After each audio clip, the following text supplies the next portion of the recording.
Oi, pessoal, tudo bem? Espero que sim, que todos estejam bem.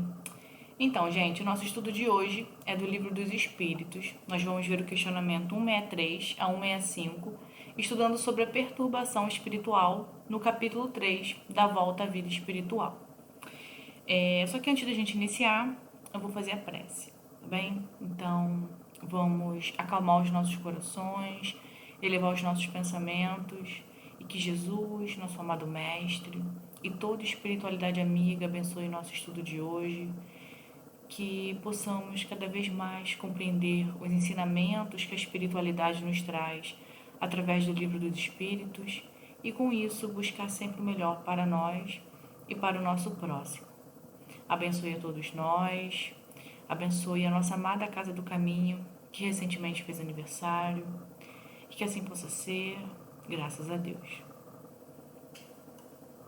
Então, para a gente iniciar aqui agora, na questão 163, Kardec pergunta: a alma tem consciência de si mesma imediatamente depois de deixar o corpo? E a espiritualidade responde: imediatamente não é bem o termo. A alma passa algum tempo em estado de perturbação, né? Então, na hora do desencarne, o espírito passa primeiro por uma fase de perturbação, que é essa que a espiritualidade se refere. Depois, ele passa por um processo de despertar, né? Então, primeiro vem o desligamento do perispírito, depois tem a fase de perturbação e depois a fase do despertar, onde ele se reconhece no plano espiritual, né? E aí, para a gente poder entender melhor sobre essa fase de perturbação, eu vou ler para vocês o comentário que o Espírito Miramês nos trouxe sobre essa questão. E ele diz assim sobre o estado da alma depois da morte. Depois que se processa o fenômeno da morte, é quase comum, por falta de elevação da alma, que ela entre em estado de perturbação espiritual. Os seus sentidos adormecem, é como se ela mergulhasse no sono. No entanto, ela ainda continua ligada ao corpo pelo chamado cordão fluídico, conhecido pelos estudiosos da doutrina espírita e por vários outros espiritualistas. Esse laço se desata com o tempo, que varia de alma para alma. A libertação dos espíritos dos liames da carne depende da sua condição moral. Há casos muito raros em que, imediatamente após a morte do corpo, o espírito se liberta sem perda da consciência, assim como há outros em que a alma só se livra dos laços quando o próprio fardo já não existe mais. Ela vive na ilusão, envolvida pela ignorância, né? Então, aqui Miramês deixa claro que esse estado de perturbação depende do nosso grau evolutivo, né? E como aqui na Terra grande parte da humanidade ainda é imperfeita, esse estado de perturbação é maior, né? Mas à medida que o espírito vai evoluindo, esse processo ele se torna mais tranquilo, se assim podemos dizer, né? E aí, continuando o comentário de Miramês, ele diz: o mais comum é a alma passar algum tempo em estado de perturbação espiritual, recuperando a sua consciência no correr do tempo. Depois, se for o caso, quando já estiver madura para receber novas semeaduras da verdade, é conduzida a regiões de aprimoramento e aprendizado espiritual para novas investidas na carne, de onde saiu alguns resultados. A reencarnação é uma verdade em todos os mundos habitados. Ela é um processo criado por Deus para o despertamento do espírito em evolução. Quem já compreende a necessidade da reencarnação dará um passo largo aos conhecimentos da lei, de justiça e de amor. Muitos espíritos dormem, sonhando depois da desencarnação, por faltar-lhes conhecimentos suficientes de modo a mover-se a consciência no conhecimento da verdade. Outros ficam onde se processou seu desenlace por tempo indeterminado, e dali por vezes saem para outras etapas da vida sem reconhecer onde estiveram. Porém, a força do tempo e o amor de Deus pelas mãos do Cristo farão o espírito acordar na carne ou fora dela para a luz do entendimento, né? Ou seja, uma hora ou outra, o espírito ele vai despertar, esteja ele encarnado aqui na Terra, né? Ou no plano espiritual. Mas em algum momento ele desperta para os verdadeiros valores da vida. E aí, para a gente fechar aqui, né, o último trecho do comentário de Miramês, ele continua: é essa uma das missões do Evangelho de Jesus, fazer ressurgir quem estava morto, vestir os nus espirituais e saciar a fome de amor dos que choram e sofrem as agressões da própria consciência. A humanidade quase toda passa por essa fase de perturbação espiritual, mesmo animando corpos saudáveis. No entanto, a ignorância das leis de Deus fê-los mortos de entendimento, sem se preocuparem para onde vão, nem de onde vieram. Aos espíritas, a quem falamos mais diretamente, por serem esses os que nos ouvem com mais atenção, que se preparem no percurso da vida na terra, lembrando-se que, fora da caridade, não há salvação. Estuda e ora, trabalha e medita, e procura o aprimoramento das tuas faculdades espirituais, a fim de que, no momento da chamada morte, não morras, passando para a vida espiritual em plena consciência, para que nós, que estaremos te esperando, sintamos a alegria com o esforço do trabalhador que conseguiu vencer a morte e ganhar a vida na sua plenitude, né? Então aí, ó, mais uma razão para a gente procurar todos os dias nos modificar, crescer, evoluir, nos renovar espiritualmente, né? O trabalho, ele é individual, mas Deus, né, na sua misericórdia infinita, no seu amor, nos dá todos os recursos que precisamos para o aprendizado, e com isso ele nos possibilita a reforma íntima e o aprimoramento espiritual. Então, continuando aqui, na questão 164, Kardec pergunta: a perturbação que se segue à separação da alma e do corpo é do mesmo grau e da mesma duração para todos os espíritos? E a espiritualidade responde: não, depende da elevação de cada um. Aquele que já está purificado se reconhece quase imediatamente, pois que já se libertou da matéria antes que cessasse a vida do corpo, enquanto que o homem carnal, aquele cuja consciência ainda não está pura, guarda por muito mais tempo a impressão da matéria, né? Ou seja, foi o que a gente viu na questão anterior, né? A purificação do espírito, ela faz toda a diferença na perturbação espiritual na hora do desencarne, né? Então, quanto mais evoluído, menos perturbação sente, a ponto de, como ele disse aqui, né, se reconhecer quase que imediatamente durante e após o desencarne, né? Então, quando ele fala que o espírito já se libertou da matéria antes que cessasse a vida do corpo, né, o que a espiritualidade quis dizer com isso? É que quando você se prepara, seja por atitudes, por palavras, né, pela sua conduta, quando você vive o evangelho, né, na hora de desencarnar, é como se você já estivesse ali pleno, preparado, né? Você já está em constante conexão com o plano espiritual. Então, o processo de desligamento da morte é mais tranquilo, né? Você não sente tanto, digamos assim, as mudanças bruscas, porque você já é uma pessoa espiritualizada, já está mais no plano espiritual ali, né, por conta das suas atitudes, do que na vida aqui na Terra, aqui na matéria, né? Então, por isso que ele coloca aqui que a libertação da matéria acontece no nosso dia a dia, né? Na nossa vida, e que no momento do nosso desencarne, esse desligamento ele se torna mais tranquilo. Por isso que o espírito, em situações como essa, não sente essa perturbação e não perde a consciência de si. Então, agora nós vamos ver o que o Espírito Miramês nos diz sobre a libertação da alma, né? E ele começa assim: a separação da alma do corpo, quando nesse se extingue a força vital, nunca ocorre da mesma maneira. A diversidade é infinita, do mesmo modo que as folhas das árvores não são iguais nos seus detalhes. Cada desencarnação tem suas nuances próprias. Como já foi dito, há espíritos que levam minutos afrouxando e desatando os laços ao corpo, e outros que levam até séculos ficando ligados aos ossos, permanecendo na ilusão de que ainda estão vivos no corpo físico. Podemos mostrar como exemplos os grandes missionários do Cristo, que mesmo reencarnados já vivem em espírito e não têm dificuldade alguma em se separarem do fardo corporal para entrarem na vida espiritual, por já viverem nela. Quase sempre, eles mesmos desatam seus próprios laços, atados por eles mesmos ao ingressarem na carne. A separação é conformidade com a pureza da alma. Gasta mais ou menos tempo, e a redução do tempo está, por assim dizer, nas próprias mãos de cada um. É conquista da alma. A doutrina dos espíritos, desde seus primórdios, sobre a orientação dos espíritos superiores, vem cooperando para que os homens despertem no sentido de trabalharem no autoaprimoramento e ganharem essa bênção da consciência imediata ao atravessar o túmulo. Quem deseja ficar na perturbação espiritual? Todos buscam a libertação, mas poucos sabem procurá-la pelos caminhos certos. A vida é uma eterna escola, para educar sempre pelos métodos que Deus determinou em variados cambiantes das leis espirituais. Também não há pressa para o cumprimento das leis. Sabe Deus da sua sequência sem interrupção e abençoa sempre, amando tido e todos com o mesmo calor.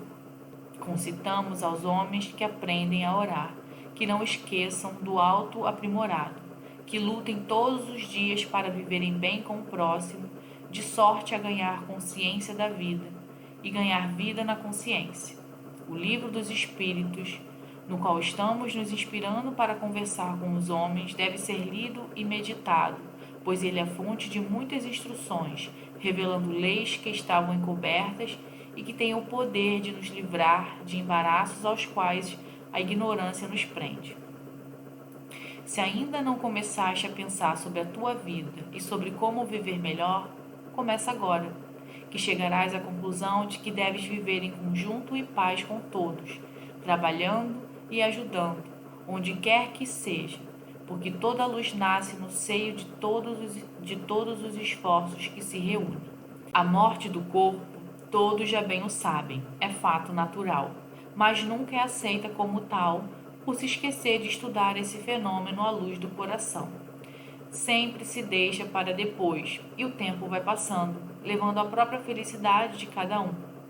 Eis que chegou o momento desse estudo transcendental, de estudar aquilo que chamam de morte, para que se possa descobrir a vida eterna que acena para todos, das profundezas do universo pelas mãos luminosas de Deus.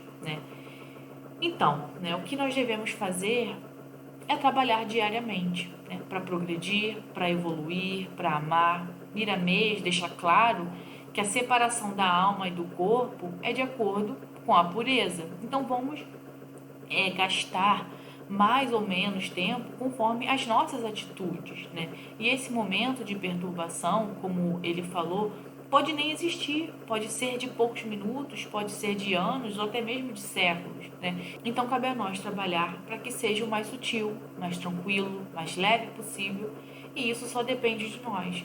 Então o que a gente busque é se manter conectados com o bem, com o amor e com a caridade.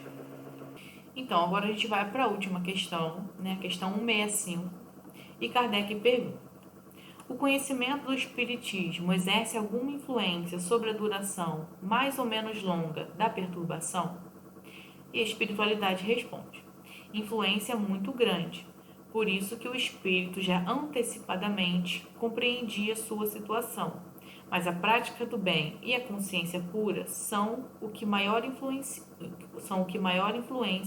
exercem. Então aqui, a espiritualidade está dizendo que o conhecimento do espiritismo exerce uma influência muito grande, porque ele já antecipadamente compreende a situação, o que está acontecendo, o desencarne, o que ele vai encontrar no plano espiritual.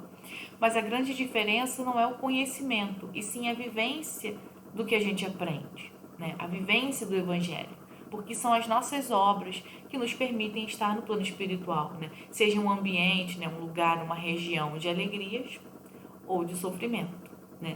E aqui Kardec, ele tem uma nota aqui de Kardec bem extensa, e aí eu vou ler e depois vou comentar sobre, tá bem?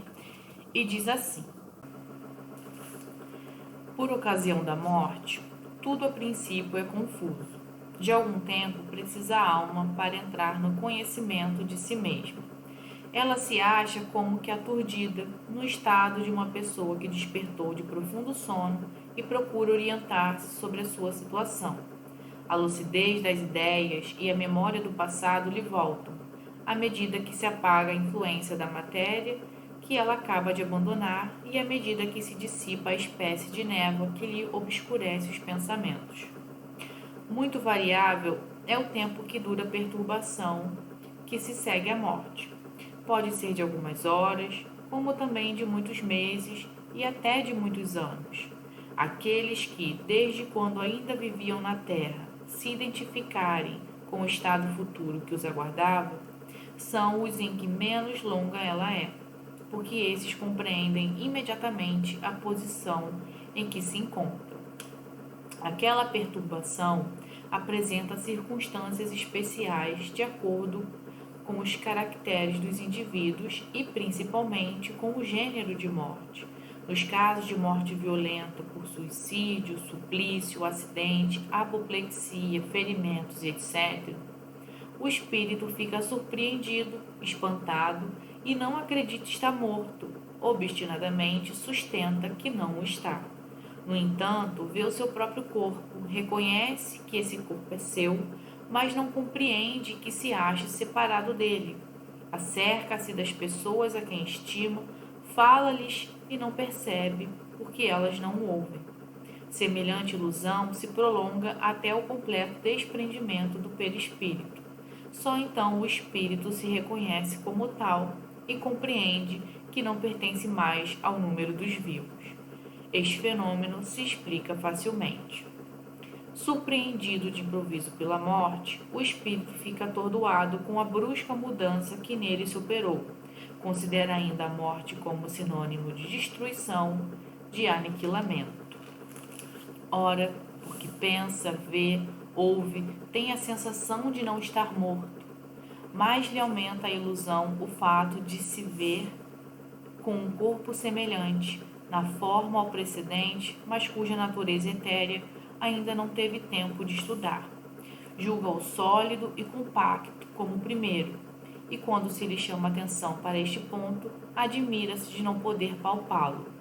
Esse fenômeno é análogo ao que ocorre em alguns sonâmbulos inexperientes, que não creem dormir. É que têm o sono por sinônimo de suspensão das faculdades. Ora, como pensam livremente e veem, julgam naturalmente que não dormem. Certos espíritos revelam essa particularidade, se bem que a morte não lhes tenha sobrevindo inopinadamente. Todavia, sempre mais generalizada se apresenta entre os que, embora doentes, não pensavam em morrer. Observa-se então o singular espetáculo de um espírito assistir ao seu próprio enterramento como se fora o de um estranho, falando desse ato como de coisa que lhe não diz respeito até o momento em que compreende a verdade. A perturbação que se segue à morte nada tem de penosa para o homem de bem, que se conserva calmo, semelhante em tudo a quem acompanha as fases de um tranquilo despertar.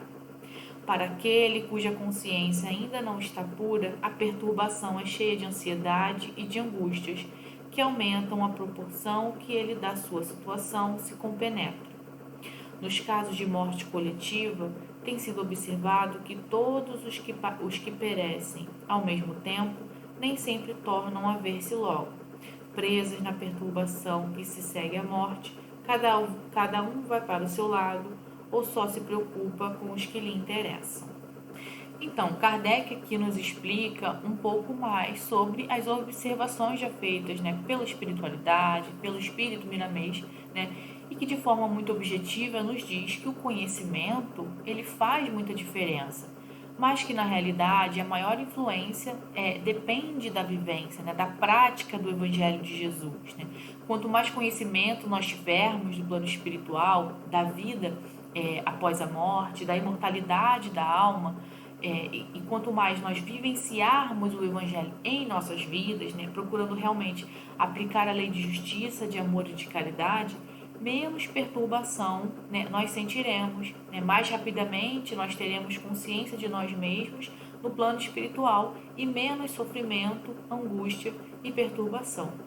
Então, só a nossa condição moral, a nossa condição evolutiva, o bem que a gente fizer, as obras que a gente fizer, é que verdadeiramente farão com que o nosso despertar no plano espiritual seja tranquilo, sereno e calmo. Então, vamos trabalhar para isso todos os dias. Então, pessoal, esse foi o nosso estudo de hoje. E para finalizar, eu vou fazer a prece. Jesus, nosso guia, nosso mestre, obrigada pelo estudo de hoje. Que a gente possa refletir sobre o que a espiritualidade nos trouxe e que possamos fazer a nossa parte, né? Cada dia nos trabalhar para sermos espíritos melhores, mais verdadeiros, mais humanos, mais caridosos, né? Para que possamos chegar à perfeição espiritual. Que a espiritualidade amiga nos abençoe sempre, ampare e proteja todos nós. Que assim possa ser, graças a Deus.